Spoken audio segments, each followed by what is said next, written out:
In today's video, I'm going to teach you how to create an Airtable API key using a personal access token. To get started, open Airtable and log into your account. Make sure you're signed into the correct workspace before moving forward, especially if you manage more than one account or collaborate across different bases.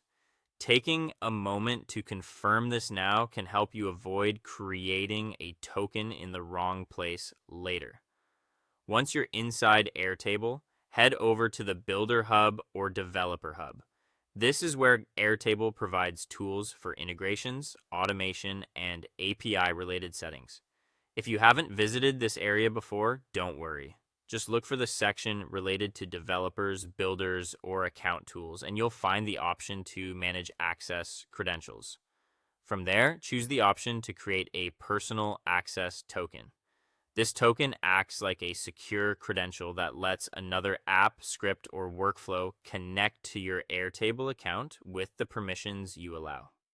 It's important to treat it carefully because anyone with access to the token may be able to interact with your Airtable data based on the permissions you assign. Next, give your token a clear and recognizable name. Use a name that helps you remember what the token is for, such as the app, project, or automation it will be connected to. A descriptive name makes it much easier to manage your tokens later, especially if you create more than one. After naming the token, select the scopes, which are the permissions it will have. For example, you might allow it to read records, write records, or perform other actions depending on your use case. Choose only the permissions you actually need.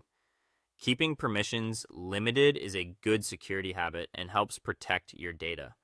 Then choose the base or workspace the token should be able to access. This step determines where the token can be used. Be careful to select the correct base, especially if your account contains sensitive or unrelated projects. Restricting access to only the necessary base is another smart way to keep things secure. Once everything looks right, create the token. Airtable will generate it for you, and this is usually the moment when you'll be able to view the full token value. Finally, copy the token and store it somewhere safe. You may not be able to view it again in full later, so save it immediately in a secure password manager or protected environment. Avoid sharing it in plain text or storing it in unsecured notes.